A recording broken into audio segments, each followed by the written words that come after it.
Dites-moi, je vous pose une question en attendant. Quand vous prenez le traité de Rosh Hashanah, Oui. Quelle page? 5. passez en revue. Alors, au début du traité de Rosh Hashanah, on nous parle des différents jugements. Vous voyez, les 4 périodes où il y a des jugements. Oui.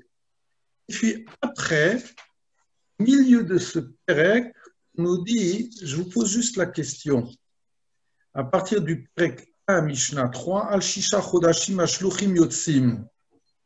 6 mois de l'année, il y avait les envoyés du Beddin qui sortaient pour prévenir les gens. Donc, on parle du Kiddush HaChodesh. Le mois a été nommé. Nissan pour Pessah, Av pour le jeûne, etc. Elul pour Rosh Hashanah, pour qu'on fasse les comptes. Il y a des tas de Mishnayot qui concernent après le témoignage. Donc, pour la Mishnah suivante, 1.4, Ashne Chodashim Uchalim et Shabbat.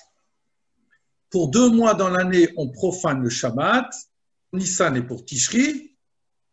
Et après, on continue et on nous dit la façon dont il y a eu le témoignage qui se passait à Yerushalayim. D'accord? Donc, un père et son fils qui viennent pour témoigner, on a vu, voilà. Après, on nous dit, je passe en revue les Mishnayot, hein. Dans le chapitre 1, Mishnah 8, Eluhen Apsulim, voilà ceux qui n'ont pas le droit de témoigner chez nous juifs, un Mesachek Bekouvia, joueur professionnel, Amal Veberibit, celui qui prête un intérêt, celui qui fait Mafri Yonim, qui fait des augures, si vous voulez, Sochare Shvi'it, celui qui fait du commerce de la 7e année, etc. Et vous croyez qu'on a terminé cela? Pas du tout. Vous passez au Perek Sheni, si on ne connaît pas les témoins, on envoie des gens avec ces témoins. Pour être sûr qu'ils soient fiables aux yeux du Beddin. Incroyable. Et après, on nous raconte qu'il y avait une grande cour à Jérusalem où les témoins étaient accueillis. Après, comment est-ce qu'on interroge les témoins? Vous vous rendez compte?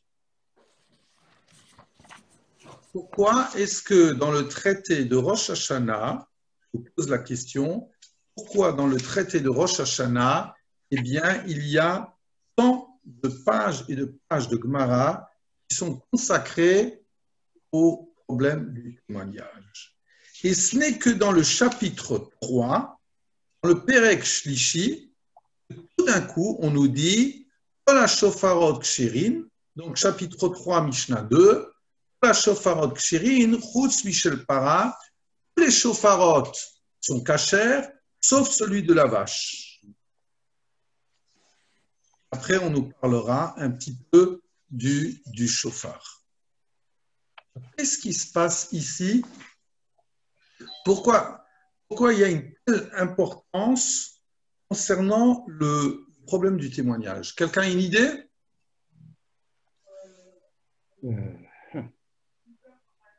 Alors, est-ce que c'est le témoignage en général ou le témoignage spécifique sur ce… Non, en général. Quel est le rapport? Voilà. Je pose autrement ma question. Finalement, l'histoire du témoignage, quel est le rapport avec Rosh Hashanah? Vous allez me dire que Rosh Hashanah, effectivement, c'est la seule fête qui a lieu le Rosh Chodesh, qui a lieu le premier du mois. Mais enfin, pourquoi on en traite ici? Il y a une importance, une telle importance en traiter ici, pour savoir quels sont les témoins, la façon dont on les accueille, etc., etc. Ouais, parce qu'il y a toutes les fêtes derrière qui en découlent. Ça, c'est Oui, d'accord. Et alors? Et que discussion, elle est sur qui pour le 10e et sur ces 10e ou peut-être le 11e pour certains. enfin bon, bref, fixer les dates précises est quelque chose d'important. Yom HaChator, enfin, il y a toute la symbolique de Rosh Hashanah, Yom HaChatolam, c'est Là, mais là, quel est le rapport entre la symbolique de Rosh Hashanah et le problème du témoignage? Voilà. C'est ça ma question. Quel est le rapport entre la symbolique de Rosh Hashanah et le témoignage? Voilà. Bon. On va comparaître devant Shofar. Attendez, excusez-moi juste, j'attends juste parce qu'on nous, Rav Bloch, il nous appelle, je pense qu'il n'arrive pas à se connecter. J'attends juste la réponse, sinon je vous propose une petite réponse. Une seconde. Je suis désolé, un contretemps. La place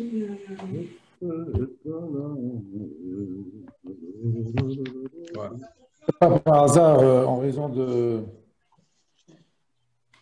En ce qui concerne le témoignage, quand on témoigne sur quelqu'un, c'est toujours soit les cas de route, soit les cas prova.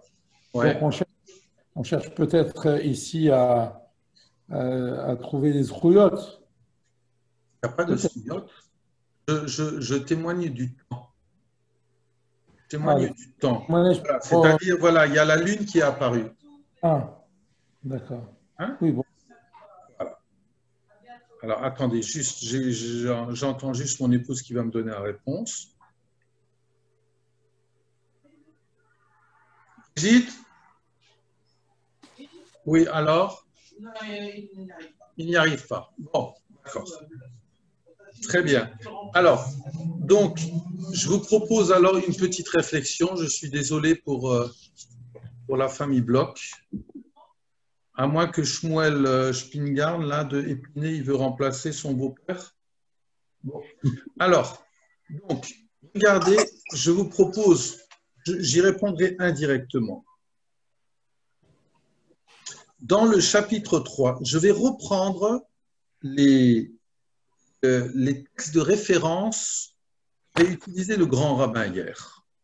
Et je m'appuie sur une réflexion que j'ai trouvée tout à fait extraordinaire d'un certain Pinchas Leiser, qui est un éducateur en Eretz. Dans le chapitre 3, la Mishnah 6, celui qui a les Mishnayot devant lui, on nous dit la chose suivante. Shofar shenizdak vedit bo pasoul. Un shofar qui avait été fendu, que l'on a collé, est pasoul, pardon, inapte à l'utilisation. Bibek chivré shofarot. De la même façon, s'il a fait adhérer des morceaux de shofarot, pasoul, ce n'est pas valable. Ikev ou stamo, s'il y avait un trou, il a bouché.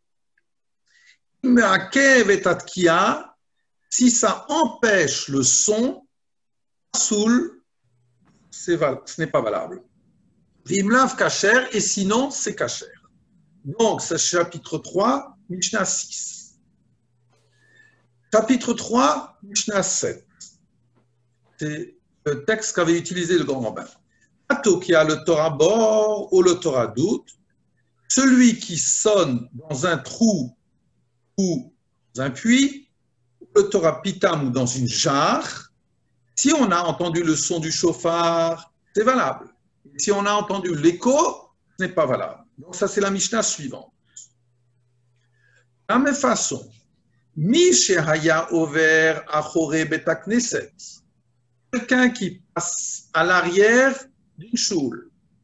Shehaya beto samur le betakneset, ou bien il habite dans un méla, il ouvre sa fenêtre, et sa fenêtre est près du betakneset. Veshama kol shofar ou kol megillah, qu'il entende le son du chauffard ou le son de la Megillah,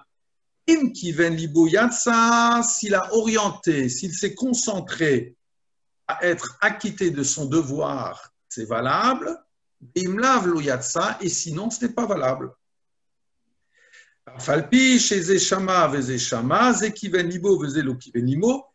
Alors que dans les deux cas, ils ont entendu, dans les deux cas, mais dans un, quelqu'un qui a voulu être acquitté de son devoir, l'autre n'a pas voulu être acquitté de son devoir. Mishnah suivante. On va en parler après. Mais ici, je les vois, les blocs. Ils essayent. Bon, je continue. Mishnah Gimel, Mishnah Perek Gimel, Mishnah Chet. Aya, Kacher, Yari, Moshe, Yado, Vegavar, Israël. Mishnah très connu. Et lorsque Moshe levait ses mains, on est dans la bataille contre Amalek. Vegavar, Israël, c'est Israël qui gagnait. Alors la Mishnah, elle continue. Priyadav, chez Moshe, Osot, Milchama, Oshovot, Milchama. Mais quoi, est-ce que les mains de Moshe, elles faisaient la guerre ou elles brisaient la guerre?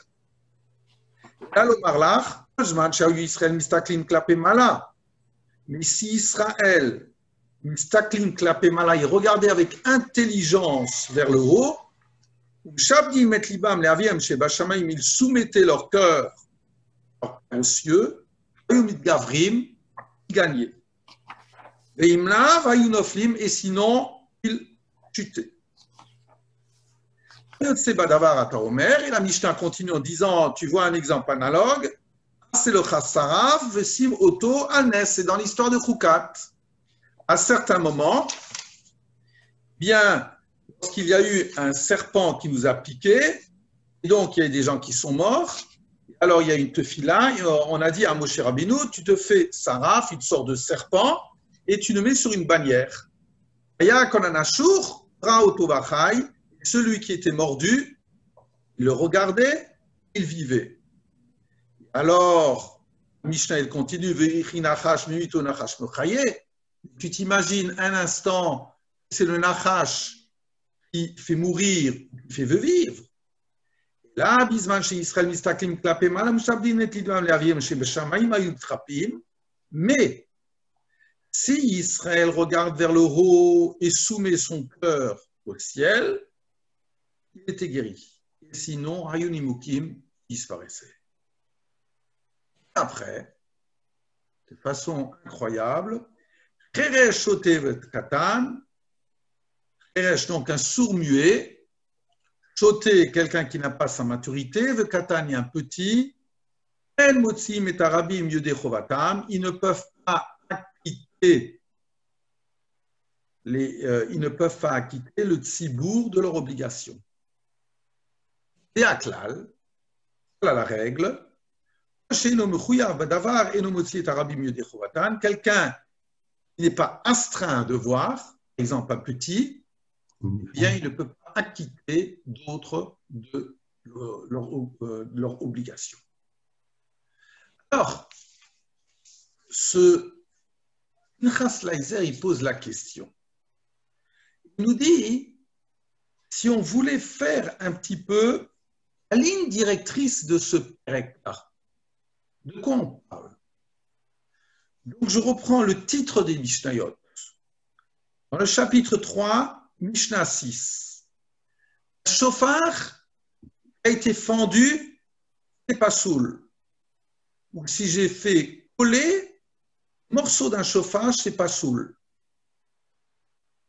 Si maintenant, il y a eu un trou, et que j'ai mis de la gomme, ça ne n'empêche pas le son, c'est valable.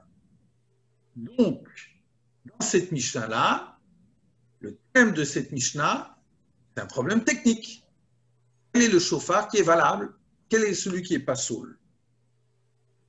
De la même façon, la Mishnah suivante, chapitre 3, Mishnah 7, quelqu'un qui sonne à l'intérieur d'un trou ou d'un puits, ou bien dans une jarre, on était à l'époque surveillé, si on a entendu le son du chauffard, c'est valable. Si on a entendu écho, ce n'est pas valable. Alors ça, c'est quoi?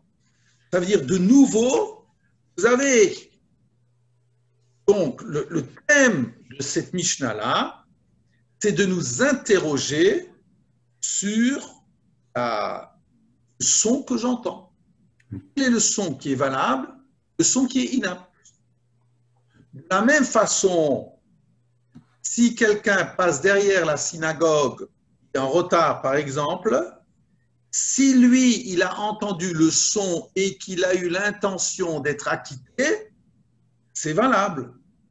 Mais s'il n'a pas eu l'intention d'être acquitté, il a entendu le son, il était tellement saisi que le Chazan avait un quart d'heure d'avance sur son programme, donc il pensait à autre chose en disant pourvu que j'ai une place dans la synagogue, eh bien, c'est pas valable. Donc ici, de nouveau, vous avez une interrogation quant à la validité du son sur le plan technique. Mishnah suivante. Lorsque Moshe est dans la guerre, il lève ses bras, Israël arrive à vaincre. Lorsque Moshe baisse les bras, Israël est écrasé. De la même façon, l'histoire du serpent. Enfin, donc ça c'est quoi? Ça c'est pas un problème de technique du son. C'est un problème d'intention. Comment se termine notre Mishnah? Fort curieusement, la même Mishnah parle d'un problème technique. Cheresh, Choté, Katan, Moti, Terabim. Le sourd-muet, le sot et le petit ne peuvent pas acquitter le public de leur devoir. On parle de quoi? C'est nouveau de la technique. Or, dans le début de la Mishnah, Moshe lève ses bras quand il baisse les bras.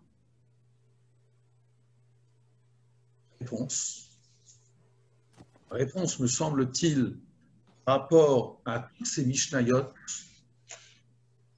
c'est qu'on ne parle pas forcément de technique là-dedans. On parle du fait de savoir comment j'entends le son. Première Mishnah, est-ce que j'entends le son et je me concentre? Donc ça sera valable.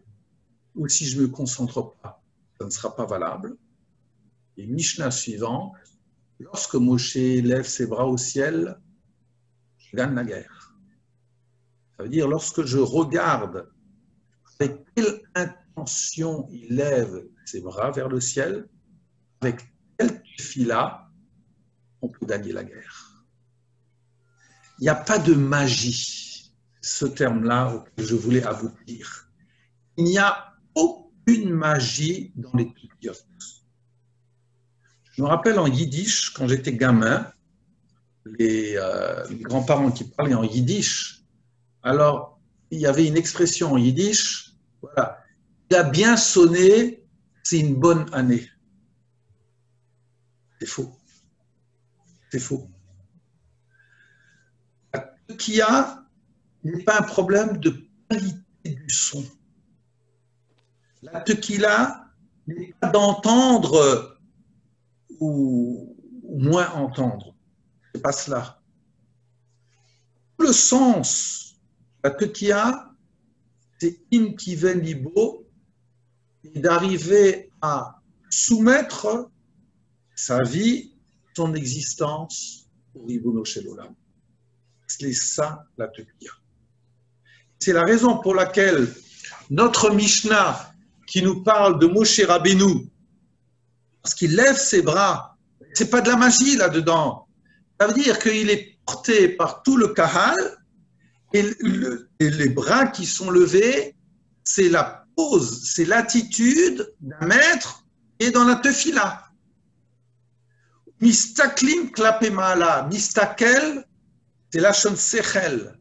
C'est lorsque l'on regarde cela avec une intelligence, être capable d'orienter son regard vers le maître de notre existence, que je me soumets à la décision du Ribono Shel Olam, alors là, il va vaincre.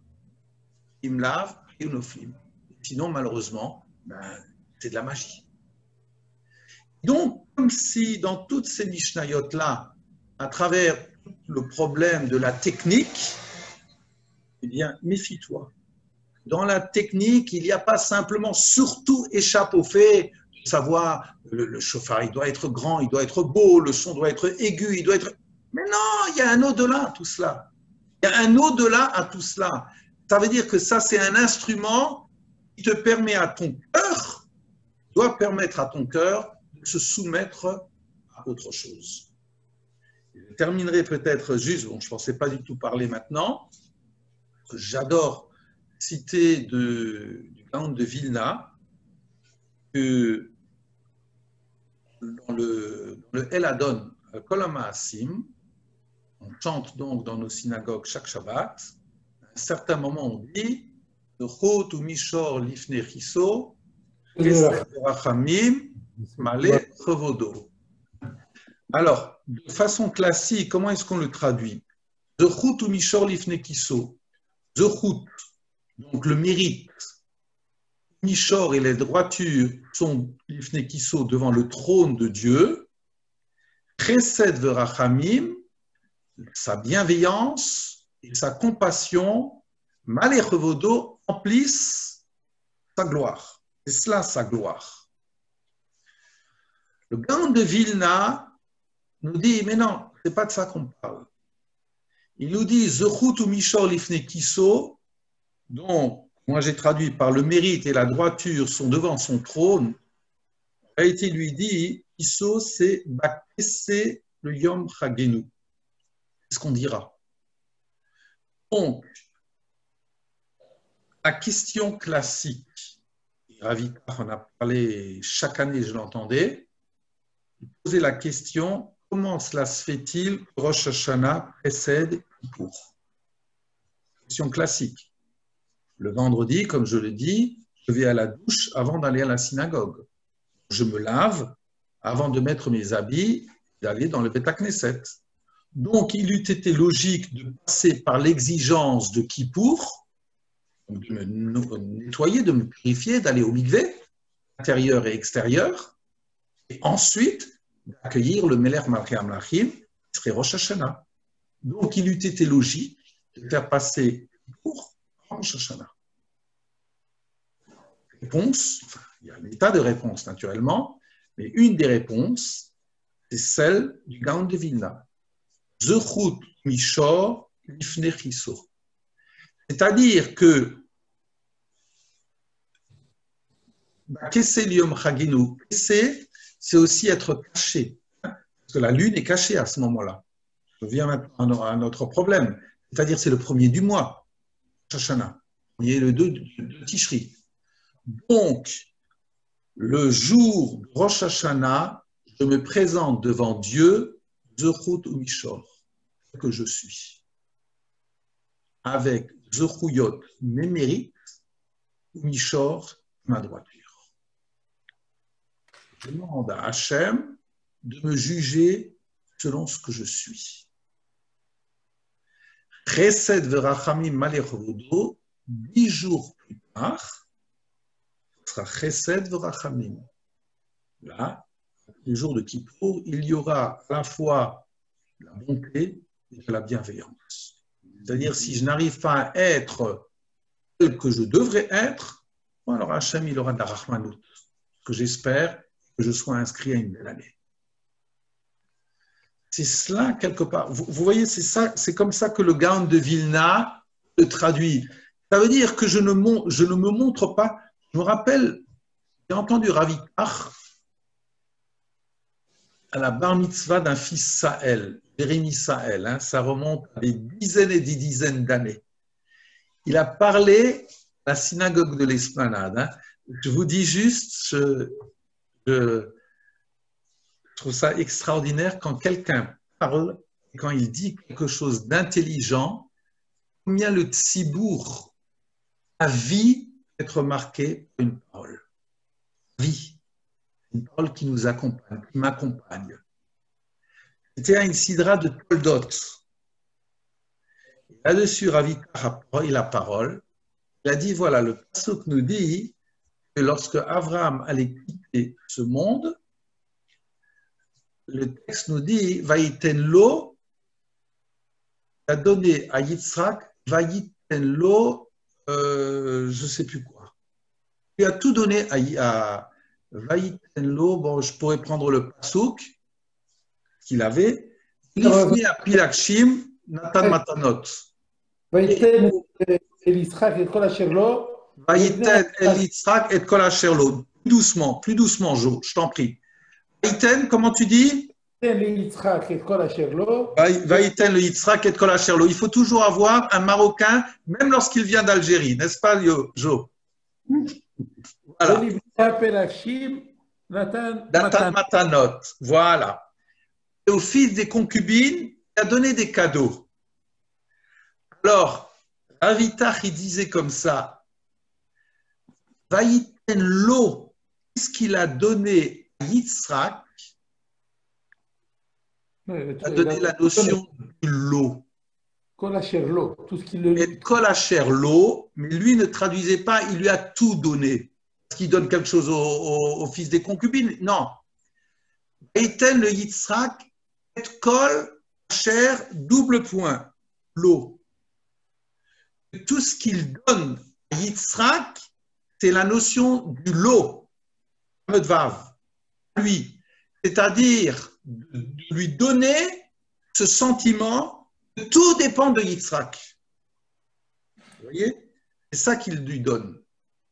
C'est la raison pour laquelle dans Toldot, il sera marqué les Toldot Avraham ben Yitzhak, les Toldot Yitzhak ben Avraham, Avraham Olit et Yitzhak. Voilà. Voici la généalogie de Yitzhak, fils d'Avraham. Avraham a engendré Yitzhak, mais c'est une redite. Non, pas du tout. Ça veut dire que le père est grand, il a réussi dans son éducation lorsque le fils veut aller au bout de ce qu'a fait le père. Lorsque le fils veut aller au bout des capacités du fils. C'est la fameuse histoire chassidique que l'on connaît tous. Au moment où Rabbi Zoussia, il avait toujours Rêve Kippour dans son grenier, et qu'il disait le jour où je disparaîtrai, Hachem il me demandera pourquoi tu n'as pas été comme Abraham. Il dit ben ça j'avais des réponses. Pourquoi tu n'as pas été comme Yitzhak? Ben, Yitzhak qui c'est qui est capable de supporter la Hakeda. Pourquoi tu n'as pas été comme Yaakov? J'avais des réponses. Mais à un certain moment, le Ribono Shel Olam me dira et pourquoi tu n'as pas été social? Alors là, je saurais pas quoi répondre. Voilà. C'est ça. Donc, toute cette notion du chauffard, c'est le Yom Chagenu, le Chut Mishor Lifnei Chiso, c'est d'être capable soi-même d'aller au bout de soi-même et de se présenter avec ses capacités-là. Voilà.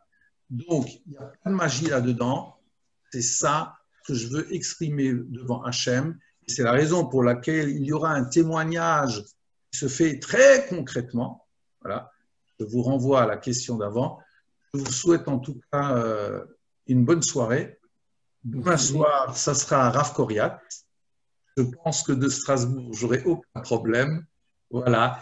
Et à très bientôt et une merveilleuse soirée. Merci. Et avec les regrets, je suis sûr que Rav Simblok s'associe à nos regrets. Hein? Totalement. Allez. Merci, bonne soirée. Au plaisir. Hein?